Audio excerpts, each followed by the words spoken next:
State the reason for cos inverse of minus 5 by 6 not equal to pi by 6. ஓகேவா? So இது வந்து நம்ம proof பண்ண போகிறோம். ரீசன் இதுக்கு என்னன்னு கேட்குறாங்க.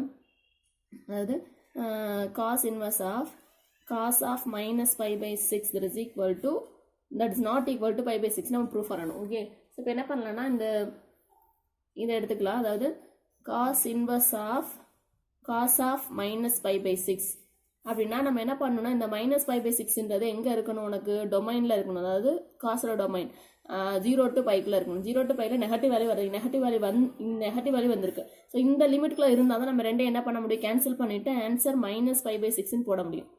இப்படிதானே? அப்போ இந்த லிமிட்டுக்குள்ளே கிடையாது இது. So it's not belongs to this value.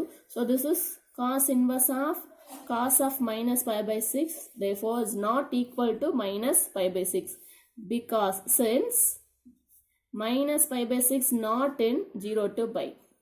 ஓகேவா? இது 0 to பைக்கில் இல்லாதனால இது மாதிரி வேல்யூஸ் எடுத்து எழுத முடியாது. That's it. Okay, next third sum is cos inverse of minus x that is equal to pi minus cos inverse of x. அப்படியே என்ன பண்ணுறாங்க, ட்ரூவா ஜஸ்டிஃபை ஒரு ஆன்சர் கேட்டிருக்காங்க. கண்டிப்பாக அது கரெக்ட் தான். ஏன்னா மைனஸ் ஒன்னா நம்ம பையிலேருந்து செப்பரேட் பண்ணி தான் எழுதணும். ஸோ அப்போ செப்பரேட் பண்ணி போட்டிருக்காங்க. இது கரெக்ட் தான். எப்படி ப்ரூஃப் பண்ணலாம் அப்படின்னு பாரு. ஸோ நம்ம என்ன பண்ணலாம்னா ஒய்ன்னு எடுத்துக்கலாம். இதை லெஃப்ட் ஹேண்ட் சைடில் இல்லை ரைட் ஹேண்ட் சைடு எதனால எடுத்துக்கோ. ஸோ நான் இதை எடுத்துக்கிறேன்.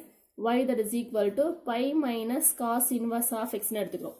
ஸோ இந்த காஸ் இன்வர்ஸ் இந்த சைடு கொண்டு வாங்க, ஒய் இந்த சைடு கொண்டு இப்போ காஸ் இன்வர்ஸ் இந்த சைடு வந்தால் cos inverse of x that is equal to pi minus ஒய்யாக மாறிடும். ஓகேவா? இப்போ என்ன பண்ணுறோம்னா இதுதான் ஒய்ன்னு எடுத்துருக்கோம். ஓகே, கொஞ்சம் டிஃப்ரெண்ட்டாக தான் இருக்கும். நல்லா இருக்கும். Cos inverse of x equal to pi minus y. இப்போ இந்த எக்ஸ் வேணும்னா என்ன பண்ணலாம், இந்த காஸ் இன்வர்ஸ் இந்த சைடு போச்சுன்னா காஸ் பை மைனஸ் ஒய்ன்னு மாறும். ஓகேவா? So x that is equal to பைன்னு என்னது 180 மைனஸ் செகண்ட் குவாட்ரண்ட்டில் காஸ் நெகட்டிவ். ஸோ அப்போ என்ன பண்ணணும், நம்ம மைனஸ் போடணும். ஸோ மைனஸ் cos y வரும். ஓகேவா? மைனஸ் காஸ் ஒய்னு வரும். ஸோ நெக்ஸ்ட் அகெயின் என்ன பண்ண, இந்த மைனஸ் இந்த சைடு கொண்டு வாங்க, மைனஸ் எக்ஸ்ன்னு மாறிடும். ஏன் எப்படி பண்ணுறோம்னா இங்கே என்ன இருக்கு, எனக்கு கொஸ்டின்ல minus cos inverse of minus x இருக்கு. ஸோ அதுக்காக நம்ம கொண்டு வரோம். இப்போ இந்த மைனஸ் இருந்துச்சுன்னா காஸ் ஒய்னு வரும். அகெயின் இந்த காஸ் இந்த சைடு கொண்டு வா, cos inverse of minus x that is equal to y. Y நம்ம என்ன எடுத்திருந்தோம், கொஸ்டின்ல ஃபர்ஸ்ட் அஸ்யூம் பண்ணோம். ஒய்னு எதாவது அஸ்யூம் பண்ணோம், pi minus cos inverse of x. அப்போ இந்த ஒய்க்குள்ள என்ன போட்டுக்கலாம், pi minus cos inverse of x. Okay, so அப்ப cos inverse of minus x அப்படின்னா pi minus cos inverse of x. Okay, so கொடுத்துருக்க statement true தான். So because of இது இந்த மாதிரி வரனால hence proved. For the sum, find the principal value of cos inverse of 1 by 2. So அப்ப இந்த cos inverse of 1 by 2 principal value கேட்டிருக்காங்க. So just இது நம்ம ஏதாவது ஒரு term எடுத்துக்கலாம். ஈஸியாக ஃபைண்ட் பண்ணலாம். ஒரே ஒரு ஸ்டெப் தான் cos inverse of 1 by 2. Okay, so இப்போ காஸ் இன்வர்ஸ் ஆஃப் 1 by 2 இருக்கா. ஸோ இந்த காஸ் இன்வர்ஸ் காஸில் எதுக்கு 1 by 2 வரும்னு பாரு. என்ன வேலைக்கு வரும், பை பை 3க்கு வரும். இதுதானே? ஸோ அப்போ என்ன பண்ணலாம், பை பை 3 நம்ம டேரெக்டாக எழுதலாம். This is belongs to 0 to pi இருக்காரு மட்டும் செக் பண்ணிக்கோ. 0 to பை இருக்கு. ஸோ இதான் இதோட பிரின்சிபல் வேல்யூ. ஸோ இது இப்படி நீ டேரெக்டாகவும் போகலாம், இல்லைனா ஒய் நான் அஸ்யூம் பண்ணிட்டு செய்யலாம். நான் அஸ்யூம் பண்ணுறது சொல்கிறேன். Y that is equal to cos inverse of 1 by 2 எடுத்துக்கோ. இந்த காஸ் இன்வர்ஸ் இந்த சைடு இருந்துச்சுன்னா cos y that is equal to 1 by 2. So cos y that is equal to காஸ்ல 1 by 2 எதுக்கு வரும், காஸ் பை பை 3 போடலாமா. ஸோ அப்போ y that is equal to pi by 3 cos போச்சுன்னா. ஓகேவா? ஸோ இது எங்கே இருக்கணும், ஆனால் 0 to பைக்குள்ள இருக்கணும். இதுதான் ப்ரொசீஜர். இப்படி செய்யலாம், டேரெக்டாக ஆன்சர் போடலாம். Okay, thank you. அடுத்து ஃபிஃப்த் சம்.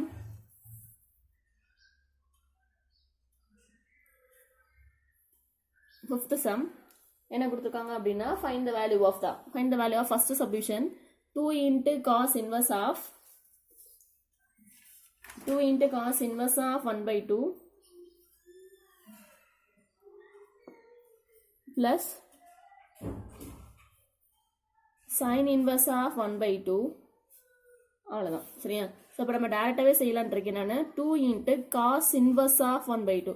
எதில் காசுக்கு 1 by 2 வரும். ஸோ எதுக்கு 1 by 2 வரும், இப்போ தான் பார்த்தா பை பை 3க்கு. ஸோ டேரெக்டாக என்ன பண்ணலாம், இங்கே நம்ம பை பை 3 போடலாம். ப்ளஸ் சைனில் 1 by 2 எந்த வேலைக்கு வரும், நம்ம 0 to பைக்குள்ள ரெண்டுமே 0 to பைக்குள்ள தான் இருக்கும். அதனால நம்ம போட்டுக்கலாம். ஸோ சைனுக்கு வந்து பை பை 6 வரும். டேரெக்டாக போடு, சிம்பிளை பண்ணுங்கள். So 2 pi by 3 plus pi by 6 LCM எடுத்தீங்கன்னா 6 4 pi plus pi that is equal to 5 pi by 6. Okay, இந்த அதோட ஆன்சர். இது செகண்ட் சப்டிவிஷன் இருக்கு. cos inverse of 1 by 2 plus sin inverse of minus 1. Okay, so next இப்போ இதை பார்க்குறோம். Cos inverse of 1/9 என்ன பார்த்தோம்? π/3. Sign inverse of -1. சைனில் எதுக்கு 1 வரும் அப்படின்னா π/2க்கு π/2. ஆனால் இங்கே மைனஸ் வரணும்னா என்ன பண்ணணும்? நம்ம -π/2 போடணும். That's it. ஸோ இதை சிம்பிளை பண்ணுங்க. 2 3s are 6. என்ன வரும்னா 2π - 3π. ஆன்சர் -π/6. ஓகே, இது அதோட value. So next third subdivision.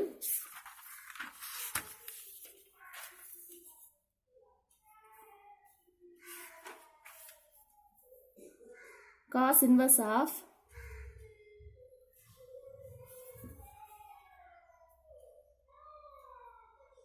cos π/17 minus sin π/7 sin π/17. ஓகேவா? ஸோ இதே மாதிரி நம்ம அங்கேயும் ஒரு சம் பார்த்தோம். இது எப்படி இருக்குன்னா cos A cos B minus sin A sin B இருக்கு. So cos A cos B minus sin A sin B னா cos A plus B ஓட ஃபார்முலா. சரியா? ஸோ அப்போ எப்படி எழுதிக்கலாம்? cos inverse of cos இது வந்து A, இது வந்து B. இப்போ A plus B போட்டிங்கன்னா π/7 plus π/17. So cos inverse of cos of LCM 7 into 17 வந்து 119. ஸோ இங்கே மல்டிப்ளை பண்ணால் 17π plus 7π. ஓகேவா? ஆட் பண்ணிட்டீங்கன்னா cos inverse of cos of என்ன எவ்வளோ வரும்? 24π/119. சாரி, இதுக்குள்ள இருப்பு கிடைக்கும் 24 into 180/119. கேன்சல் பண்ணி பாருங்க. கேன்சல் பண்ணி பார்த்தீங்கன்னா 0 to 180 டிகிரிக்குள்ள வந்துச்சு அப்படின்னா இது கண்டிப்பாக எதுக்குள்ள இருக்கு? லிமிட்டுக்குள்ள இருக்கும். ஸோ டேரெக்டாக என்ன பண்ணலாம்? கேன்சல் பண்ணிட்டு 24π/119 எடுத்துக்கலாம். இப்போ இது என்ன டேபிளில் போகும்னு பார்த்து கேன்சல் பண்ணு. கேன்சல் பண்ணால் வர வேல்யூ எப்படி இருக்கணும்? நமக்கு 0 to 180 இருக்கணும். ஓகே, ஸோ இருக்கும். அதனால கேன்சல் பண்ணிட்டு எழுதிட்டோம். That's it.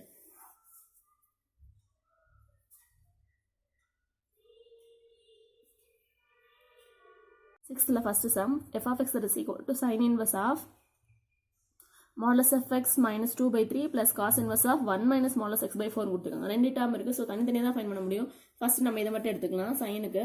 So sin inverse of modulus x minus 2/3. இதோட என்ன கேட்டிருக்காங்கன்னா find the domain. ஓகேவா? ஸோ டொமைனுக்கு நம்ம என்ன பண்ணோம்? as usual sin inverseோட டேர்ம்ஸ் வந்து -1 வந்து +1குள்ளே இருக்கும். So minus 1 less than or equal to modulus of x minus 2/3 less than or equal to 1. So இது எப்போ போல cross multiply பண்ணுங்க. -3 less than or equal to modulus x minus 2 less than or equal to 3. இந்த 2 இந்த side வந்துச்சுன்னா -3 plus 2 less than or equal to modulus x less than or equal to 3 plus 2. -1 less than or equal to modulus x less than or equal to 5. Okay. So இப்போ என்ன பண்ண separate பண்ணலாம். So -1 less than or equal to modulus x. இன்னொரு term modulus x less than or equal to 5. ஓகேவா? So நான் ஒரு property சொல்கிறேன். மாடுலஸில் 11th படிச்சிருப்பீங்க. செகண்ட் சாப்டரில் செகண்ட் எக்ஸைஸில் வரும். modulus of x less than or equal to r அப்படின்னா எப்படி எழுதுவோம்னா minus r less than x less than or equal to x less than or equal to rன்னு போடலாம். இன்னொன்று modulus of x greater than or equal to r. இந்த r வந்து நெகட்டிவாக இருந்துச்சுன்னா என்ன ஆகும்னா x belongs to real number போடுவோம். r வந்து நெகட்டிவ் வந்து x belongs to real number போடுவோம். ஸோ அதே தான் இங்கே இதை ரீஅரேஞ்ச் பண்ணிக்கோ. modulus of x greater than or equal to -1. r நெகட்டிவாக இருக்குது. ஸோ அப்போ இங்கே என்னதுன்னா x belongs to real நம்பராக மாறிடும். இங்கே வந்து 5ல் இருக்குது. ஸோ என்ன பண்ணலாம்? -5 less than or equal to x less than or equal to 5. ரெண்டையும் கம்பைன் பண்ணனா இதுதான் வரும். இப்படி தானே? ஸோ அப்போ இந்த ஆன்சர் இதுக்கு சைனுக்கு வந்து இந்த ஆன்சர். காசுக்கு என்னன்னு பார்க்கலாம். செகண்ட் வந்து cos inverse of x வந்து என்ன கொடுத்துருக்காங்க? 1 minus modulus of x by 4 இருக்கு. ஸோ காசோட வேல்யூ என்னதான்? நமக்கு காஸ் இன்வர்ஸுக்கும் -1லேருந்து +1க்குள்ள தான். modulus x divided by 4 less than or equal to 1. 4 cross multiply பண்ணுங்க. -4 less than or equal to 1 minus modulus of x by 4 cross multiply பண்ணுங்க. that is equal to 4 less than or equal to 4. இந்த 1 இந்த side கொண்டு வந்தீங்கன்னா -4 -1 less than or equal to minus modulus x less than or equal to 4 minus 1. சிம்பிளை பண்ணீங்கன்னா -5 less than or equal to minus modulus x less than or equal to 3. ஓகேவா? இப்போ நான் என்ன பண்ணணும்? இங்கே மாடுலஸ் முன்னாடி மைனஸ் இருக்கனால மைனஸால் மல்டிப்ளை பண்ணுறேன். மைனஸால் மல்டிப்ளை பண்ணும்போது என்ன ஆகும்? நமக்கு வேல்யூ வந்து அதாவது லெசன் வந்து கிரேட்டர் தானாக மாறும், கிரேட்டர் தன் வந்து லெசனாக மாறும். ஓகேவா? ஸோ அதை தெரிஞ்சுக்கும். ஸோ மைனஸால் மல்டிப்ளை பண்ணிங்கன்னா மல்டிப்ளைடு பை மைனஸ் எப்படி மாறும்? நமக்கு ஃபர்ஸ்ட் என்ன வந்துச்சு? -5. அப்போ +5 greater or equal to modulus x greater or equal to -3 மாறிடும். ஓகேவா? ஸோ நம்ம செப்பரேட் பண்ணலாம். 5 greater or equal to modulus x modulus x என்ன ஈக்குவல் டு -3. ஸோ இப்படி வந்து என்னன்னு சொன்னேன், நெகட்டிவ்ல இருக்கு. So x belongs to real number. இங்கே என்ன இருக்குன்னா ரீஅரேஞ்ச் பண்ணிக்கோ. Modulus x less than or equal to 5. 5 பக்கம் தான் பெரிய ஓப்பனில் இருக்கு. ஓகே, ஸோ அதே மாதிரி ரீஅரேஞ்ச் பண்ணிட்டோம்னா -5 less than or equal to x less than or equal to 5. So ரெண்டு கம்பைன் பண்ணால் எந்த ஆன்சர் வரும்? ஆன்சர் அப்போ ஸோ டொமைன் ஆஃப் எக்ஸஸ் ரெண்டையும் கம்பைன் பண்ணும்போது எஃப் ஆஃப் எக்ஸ் ரெண்டையும் ஆட் பண்ணி பார்த்தீங்கன்னா -5லேருந்து +5 வரைக்கும் இதோட டொமைன். ஓகேவா, புரியுதா? ஸோ ரெண்டையும் கம்பைன் பண்ணி எழுதியிருக்கோம், சைனுக்கும் காசுக்கும். செகண்டு ஜி ஆஃப் எக்ஸ்னு ஒரு சம் கொடுத்துருக்காங்க. Sine inverse of x plus cos inverse of x இதோட டொமைன். இப்போ நம்ம சைனுக்கு டொமைன் பார்த்தீங்கன்னா சைன் இன்வர்ஸ் ஆஃப் எக்ஸோட டொமைன் என்னது? -1 to +1. அதே மாதிரி காஸ் இன்வர்ஸ் ஆஃப் எக்ஸுக்கு டொமைன் அதுவும் என்னதான் -1 to +1. அப்போ domain of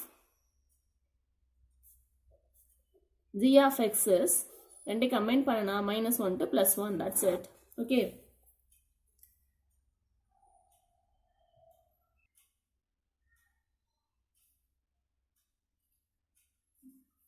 number 8 find the value of first one வந்து cos inverse of 4/5 plus sin inverse of 4/5 கொடுத்துருக்காங்க. cos of இந்த ரெண்டு டேர்ம் சேமாக இருக்குது. ஸோ உனக்கு பின்னாடி ஒரு ப்ராப்பர்ட்டி வரும்.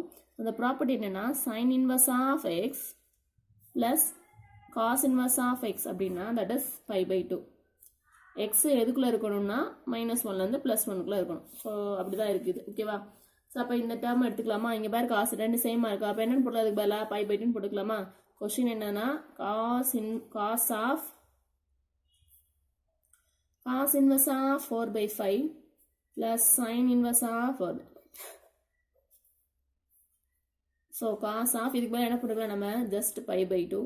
cos 5/2 value 0. that's it. okay, இது செகண்ட் சப்டிவிஷன் இருக்கு. ஸோ பார்த்துக்கலாம். செகண்ட் சப்டிவிஷன் வந்து cos inverse of 4/3 plus cos inverse of 5/4. So இந்த காஸ் இன்வர்ஸும் காசு நம்ம டேரெக்டாக கேன்சல் பண்ணால் இந்த டிகிரி வந்து 0 to πக்குள்ளே இருக்கணும். ஸோ 0 to πக்குள்ளே கிடையாது. ஸோ நம்ம மாற்றிக்கலாம். காஸ் இன்வர்ஸ் ஆஃப் இது எப்படி செப்பரேட் பண்ணலாம்? 5 + 5/3 போட்டுக்கலாம். இங்கே இது ஒரு டேர்ம் காஸ் இன்வர்ஸ் ஆஃப் இங்கே 5 + 5/4 போட்டுக்கலாம். ஓகேவா, ஸோ காஸ் இன்வர்ஸ் ஆஃப் 5 + அப்படின்னா எந்த குவான்டிட்டி? தேர்ட் குவான்டிட்டி இது மட்டும் தான் பாசிட்டிவ், டேன் மட்டும் தான். ஸோ அப்போ காசு எப்படி இருக்கும்? நெகட்டிவாக இருக்கும். ஸோ என்ன பண்ணணும்? -cos 5/3 போடணும். இங்கே ப்ளஸ் காஸ் இன்வர்ஸ் ஆஃப் அதே தான். ஸோ இங்கே என்ன வரும்னா -cos 5/4ன்னு வரும். ஓகேவா, புரியுதா? ஸோ நெக்ஸ்ட் இப்போ என்ன பண்ண போகிறோம்னா இந்த மைனஸ் உள்ளே கொண்டு போய்க்கோங்க. cos inverse of -5/3 plus cos inverse of -5/4. So cos of -x என்ன பார்த்தோம்? π minus cos inverse of x பார்த்தோமா? ஸோ இதை என்ன பண்ணால் காசில் வந்து நெகட்டிவ் வந்தாலே என்ன பண்ணணும்? பையிலேருந்து சப்ராக்ட் பண்ணணும். அப்போ தான் அதோட பிரின்சிபல் வேல்யூ இருந்தால் தான் நம்ம கேன்சல் பண்ண முடியும். சரியா, காசில் நெகட்டிவ் இதே சைனில் வந்துச்சுன்னா டேரெக்டாக -5/3 போட்டுக்கலாம். பட் ஆனால் காசு வந்துச்சுன்னா என்ன பண்ணும்? பையிலேருந்து சப்ராக்ட் பண்ணு 5 minus 5/4. So cos inverse of சிம்பிளை பண்ணிங்கன்னா 3 minus 1 2π/3 ப்ளஸ் இங்கே cos inverse of இங்கே சிம்பிளை பண்ணிங்கன்னா என்ன வரும்? 4னா 4 minus 1 3π/4. இது ரெண்டு 0 to πக்குள்ள இருக்கான்னு செக் பண்ணுங்க. எப்படி செக் பண்ணுவீங்க? 2 × 180/3 இங்கே 3 × 180/4 கேன்சல் பண்ணி பார்த்தோன்னா டிகிரி வந்து 0 to 2 பைக்குள்ள இருக்கான்னு செக் பண்ணிக்கோ. ஸோ செக் பண்ணிட்டீங்க அப்படின்னா நம்ம என்ன பண்ணலாம்? ரெண்டு கேன்சல் பண்ணலாம். கேன்சல் பண்ண ஆன்சர் 2π/3 ப்ளஸ் கேன்சல் பண்ணிங்கன்னா 3π/4. ஸோ எல்சிஎம் எடுத்துக்கோ. எல்சிஎம் எடுத்துன்னா என்ன வரும்? 8π + 9π/12 that is equal to 17π/12. that's it. thank you.